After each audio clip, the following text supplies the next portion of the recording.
In your natal chart, Pluto tells you what part of my life is going to be destroyed for my spiritual growth and for my development, for my ascension. What part of my life is going to be tested? Oh, thank you, Lily Cubes. Thank you, that was beautiful. I love it every time. Thank you so much. So Pluto's telling you what part of my life is going to get destroyed so that I can grow. Sometimes it's so that I can, like, how do I say this? Sometimes the destruction feels like punishment, okay? I just want to be honest and in acknowledging that. Sometimes that destruction that needs to take place before you ascend feels like punishment. Because here's the thing. There is a universal law called polarity. I've been talking about polarity a lot, lately, because I want to make sure we get on the same page about that. There is a universal law called polarity. So we have to accept that life is full of good moments and bad moments, or not so good moments, however you want to frame that. How would you know what a good day was if you never had a shitty day? It's only because you know how shitty you can get that you can appreciate the little things. And you would notice people that have been the most hurt are often the people that love the deepest, because they're the people that are the most desperate for love, okay? Why? Because of polarity. The people that have suffered a lot of childhood trauma, scientific research suggests, tend to be more prone to being overachievers. Why? Because of polarity. It's exactly because you grew up in the tough home that you became the boss bitch that you are. They are interrelated.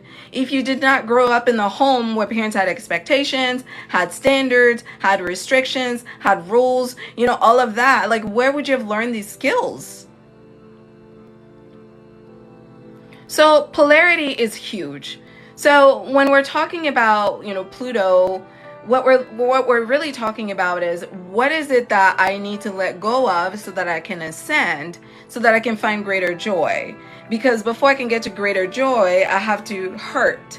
I have to embrace the pain. And what pain is that I'm talking about?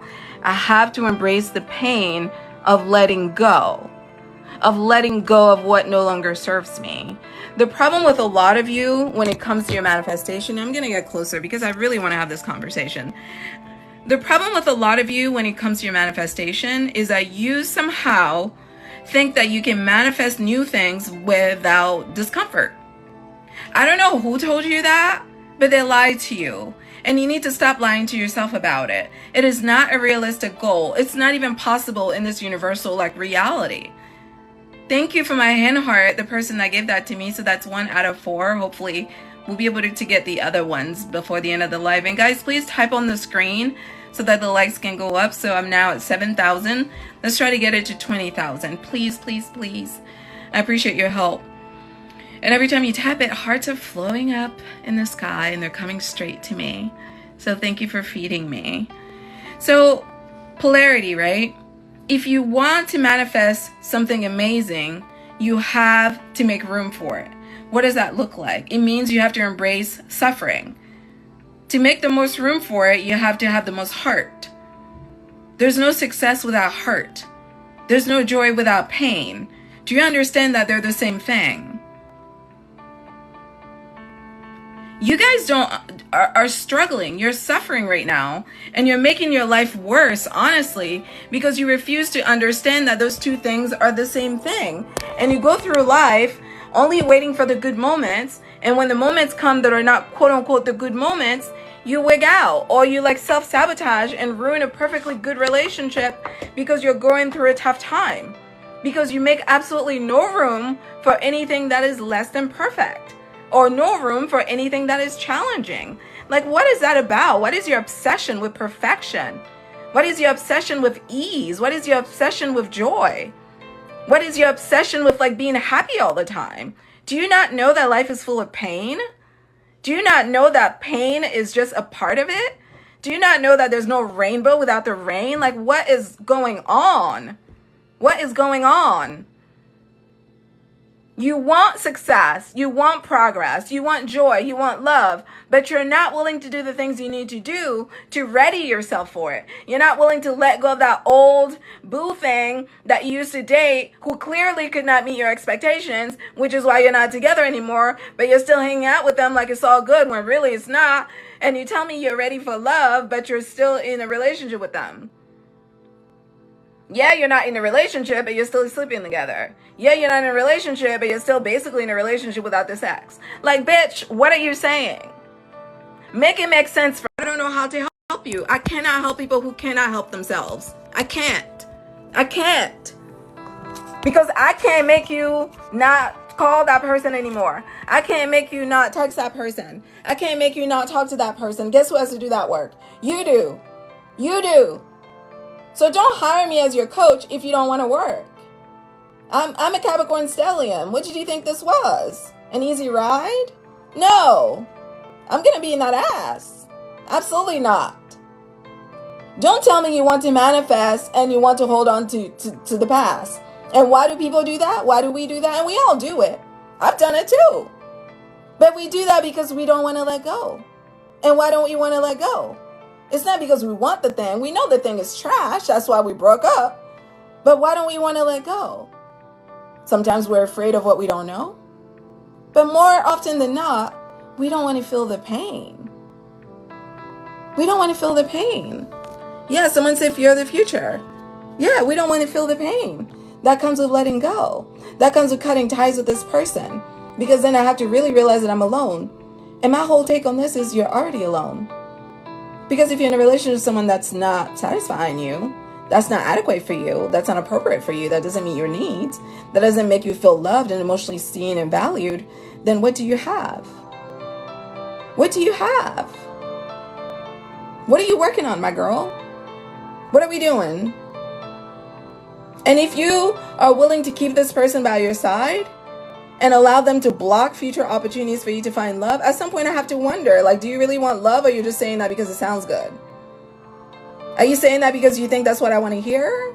Or are you saying that because that's what people your age say? Like, I don't understand. Because truthfully, if you want to be single for the rest of your life, then do that. But don't sit here and tell me that you want love and you're still messing with your ex. No, you're never going to be able to convince me of that. I'm too real for that. You might be able to convince somebody else of that, but me? No. Because you know what? At the end of the day, it's not the words that people speak. You know how people speak the loudest? But the shit they do. The shit they do would tell you exactly where their intentions are, exactly who they are. That's why I always tell you, if you want to know somebody, just watch them. You don't even have to ask them questions. Just watch their behavior. Their behavior will tell you what their priorities are. They will tell you what they care about. They will tell you what's important to them. And to this person, what's important is not love, it's companionship. They want companionship.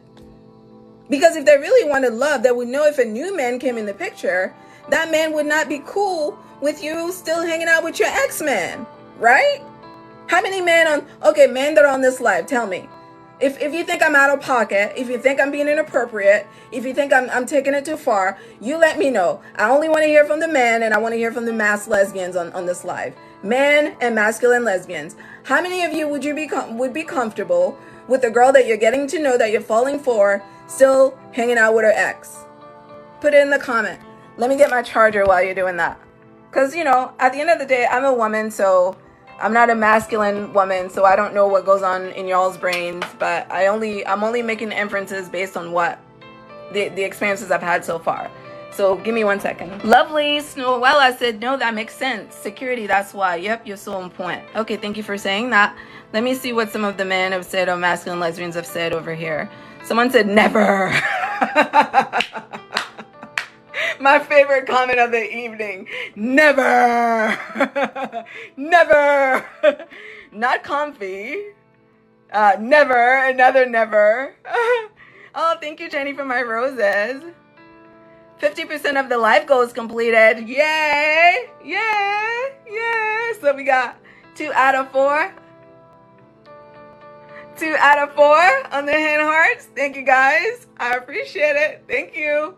Okay. Thank you.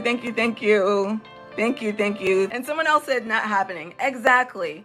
So if you're telling me that you want a new love who happens to be a man or a masculine lesbian, then, and you know that that man would not be okay with you being best friends with your ex while he's in the picture, then like, do you really want love? Like, make it make sense. What are you after? Either you want that toxic shit, which is what you like, because that's what you're vibrating at and that's what you believe you deserve. So inherently your heart is not ready for a purer form of love, because the love that you have right now is the only love you recognize. It's the only one that makes you feel comfortable. It's the only one that you're accepting right now because your vibration is low. So maybe that's the case. Or maybe it is the case that your vibration is so low that you don't actually believe you're worthy of like good, high quality love. So you settled for this idea of like platonic romance where there's no sex, but I'm still getting my emotional needs met through this person, right? Which is a lower level of love, right? And then, or either that, or it's just like, it's like you're just saying all the right things, but really, you're not really ready to do the work. So if you're not wanting to work, all I ask is just be honest about it. I don't care what you do. See, that's the thing. I work in mental health for almost 20 years. I've seen it all, done it all myself. You know, I don't care what you do. I am one of the least judgmental people you will meet. I am an Aquarius rising. You think I give a fuck? I don't. You could tell me you want to be asexual. I don't care. All I ask is that you be consistent. Let's make our goals around things that are real. Because I cannot coach you in imaginary land. I can't do La La Land. I can only do feet on the ground. And I need it to make sense. If you want love, then clearly you shouldn't be fucking your ex. To me, that's common sense. And your ex shouldn't be your best friend. Your ex should not be the first person you call when you got a crisis. So, you're not about to be wasting my time, not making any damn sense, when I know you're grown like I'm grown. So let's get to it. Like, what do you want? So you guys don't want grief. You guys don't want the pain of letting go. You guys don't want to cry the tears of having to say goodbye to this person. You guys don't want to cry the tears of recognizing the hurt, the deep hurt that is the realization that you gave this person your heart. You gave this person your time. You gave this person your love. And at the end of the day, that shit was not good enough for them. Period. And that hurts. That shit hurts. When you gave your everything and it still wasn't good enough. It burns like your soul. And then it makes you like wonder, like, what if I do that again? What if I fall for somebody again and I think it's the real deal and then I find out that they don't feel that way? And I find out that it's not enough, which makes me feel like I'm not enough. I don't want to feel that ever again. That is terrifying. Yeah, it burns through your soul. And it leaves like a deep wound because now it makes you like insecure about the people in the future that you haven't even met. So for a lot of us, we don't want to deal with any of that. All of that hurt, that pain, that trauma. We just want to push it under the rug and just move on because you know what? That's so much easier. And all I'm saying is if you don't want to go through the rain, don't ask me for no damn rainbows, okay? I can help you manifest the life of your dreams through your natal chart. I'm very good at coaching. I've been doing this for years. I can help you. But you have to be willing to work because I'm never going to work more than you. Because it's your life. When you decide you want to be stupid and you want to text this ex, am I going to fly out of the sky and lump into your living room and take the phone away from you and throw it out the window? I can't do that. I have to trust you to block that ex. I have to trust you to not respond to their text when they call you. I have to trust you to block them on social media. You have to do that. I can't do that for you. If you're not even willing to do that for yourself, like that already tells me how little you think of yourself. That already tells me how little you think of yourself because you don't even think you have that kind of value, that kind of worth. Like a person that can actually set a standard that says, hey buddy, you had your chance, you fucked it up, we're done. That's what a self-respecting person would do. I understand that in lesbian communities, things are a little bit different just because of the idea of community, in the queer community, you know, this idea of like family in the queer community. So I understand things are a little bit different. I'm talking like specifically here about straight relationships, because in straight relationships, the rules are very clear about who does what and how things get done. So if we're talking about a man and a woman, like none of this scenario makes sense at all. So either you want that new job or you don't want that new job, because if you want that new job, you should have already been applying. You should have already been working on your interview questions. You should have already been updating your resume. You should have already been practicing these interviews. You have to do the work. When you take steps towards your goal, the universe will open up opportunities for you. But you have to take that step. And in taking that step, you're showing your faith. Oh, thank you, Eddie. You're showing your confidence in the outcome. In taking that step, you're saying, I know I'm going through the rain, but I know I'm going to see a rainbow. And I'm holding out for that rainbow. And I'm going to wait for that rainbow. And it's okay. I know it's not too good right now. I'm going to cry my tears. I'm going to journal whatever I need to do to get this hurt out of me. I'm going to do it. But I know, like I know my name, at the end of all of this purging, I'm going to see a rainbow. I told you to do the work and you're doing it. Fantastic. That's what I love to hear. I don't like to hear woe is me. I don't like to hear, you know, goals that are inconsistent with like choices that we're making. As a therapist, that used to frustrate me just the same. This is why I used to be very solution driven as a therapist, because I knew I was not the type of personality that whose office you could come in week after week, complain about the same bullshit every week, and you leave every week having done none of the work that we've talked about. I knew I couldn't do that.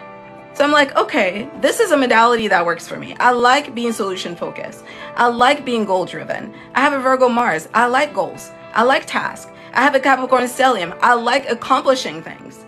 If you're not trying to accomplish something, I feel like we're wasting time. Because what are we doing? I keep going back to that. What are we doing? What are we working on? There's no joy without pain. You got to let go to receive. If there's no room in your heart for a new love, then where is that love supposed to go when it comes?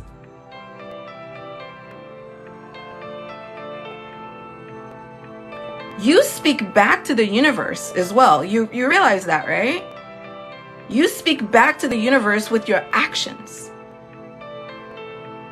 With your actions, you basically tell the universe what you know you deserve and what you believe is possible for you.